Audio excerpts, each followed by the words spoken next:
I'm Brandon Surtain, It is a And pantheon you said of you play for the conquerors. team. current safety for It is LSU. a city that rises Jason defiantly Fogarty. I'm a from the freshman. alongside I am the Jessica father of Smith. waters. I'm a history It is the education major humidity and I'm a of autumn junior. evening, I'm Darren DeHessa. great I'm stately oaks and broad sophomore. magnolias. My It name is is haunted. Brianna Guillory, and I am a It is senior. loud. My name is Jennifer Toohey, and I am a senior. It's like nothing else. Like I love the experience. It's so much fun going It out is there with all Halloween your night friends. and cannon And blast. everybody just hanging out and having a great It is a time. Louisiana Knowing that you're gonna have a gumbo game that day. humility. It's just the best feeling in the world. It sucks that it's over now. To victory. A destroys lot the of drunk dreams people. of the It's invading very foes. loud and there's a lot of cooking and usually you can hear chance it of before the game rain even is starts. So there's never. lots of music and people playing games.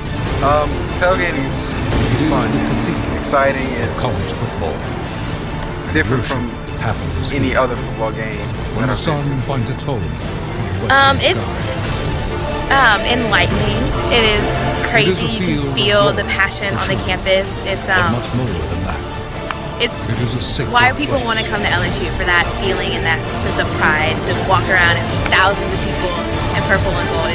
It's awesome. Oh my goodness, I think the experience when you're tailgating at LSU is kind of It is Saturday undescribable.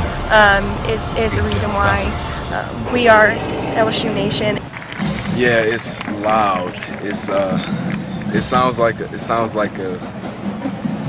jet engine. You can't hear yourself talk. You can't hear yourself think. Just the crowd is just loud. I hear you can hear it from the interstate. That was definitely the best game I've ever been to. I mean, I'm a freshman, but I went to a couple before I came here, and I've never been to anything like that. It was awesome, rushing the field, and that was the first game that everybody stayed and participated the whole time. So that was incredible. Okay, well I wasn't actually at it, but I was at my apartment. I live at the Woodlands and I could hear Death Valley clearly from my apartment, without the TV on. So I could hear the chants from my apartment, outside. I could hear everything. The noise was insane. I could not hear a thing. It was amazing. I've been to Saints games multiple times, and I would say it's nearly just as loud as Saints games.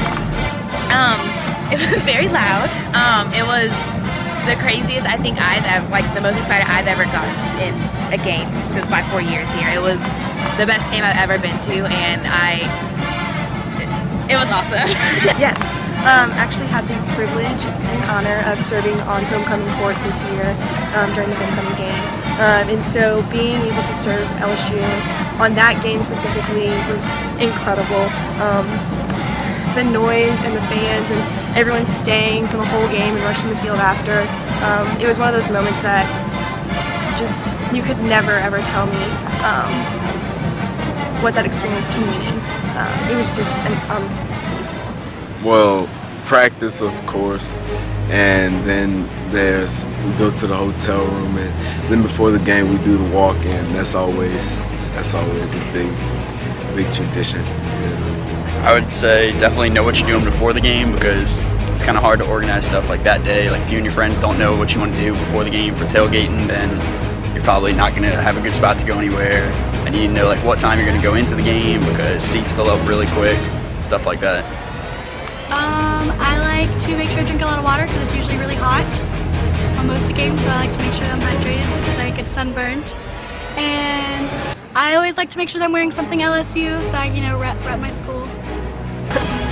Whoever's most practice, we work hard. So whoever's deserving that week, that's who should start. I would say whoever has the game plan down that week, that's who should start. This season coming up, you need to give each of them the same amount of opportunity. Just because Jennings started most of the season this year, you can't stick with him just because of that. You have to give them both the same opportunity for it. See who's going to play the best, who's going to give your team the best chance to win, and go with that person. Jennings or Harris, whichever one it is, whoever's going to give us the best chance definitely needs to be the one that goes in. Even if it's a change. He usually doesn't do that, but I'd be okay with it. I like Harris. Just because I feel like he's kind of the underdog. Nobody really roots for him a lot, and I've always rooted for the underdog. I think that Jennings deserves the first shot because he is older and has been with the team longer, but I feel like if he starts messing up, then it's not like he needs to come out so that we can like win the game. I don't think it's okay to like just leave someone in who's like screwing us over. So I don't know that much about football. I would trust Les Miles over my own opinion, but I definitely think that our quarterbacks are young. Both of them are, and so I think they need more experience. And who's ever playing best needs to be playing. It wasn't a lack of discipline. I think it was more of a learning curve. It was that sort of thing because we lost a lot of guys last year. So it was a bigger thing. It was more about the learning curve this year than it was with the experience. I don't think it's lack of discipline. I think it's just that we have a really young team. I think it was due to our inexperience because we did have a lot of true freshmen this year. It was definitely the inexperience. We had a lot of new players come in. To be honest, I don't know what goes on because some days, some games we're on fire and we're beating Ole Miss, and then other days we're just not performing. So I don't know what it is. Like they say every year that we're in a rebuilding year, but like at what point are we gonna be built up? I think it was a little combination of both, but more leaning towards the inexperience of our team. We do have a really young team this year, and we are building, and like I said, we are gonna eventually get there, but I think that these players are so young, so I'm really excited for the future. A lot of our early games are out of hand, so they were blowouts. So I can see people maybe wanting to get home before the traffic.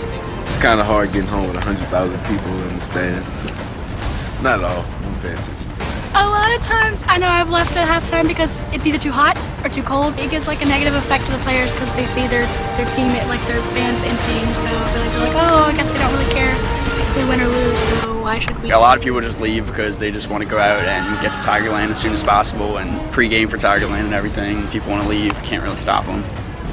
I guess the fans leave during halftime because it's like, what's the point of being here if we're not going to win?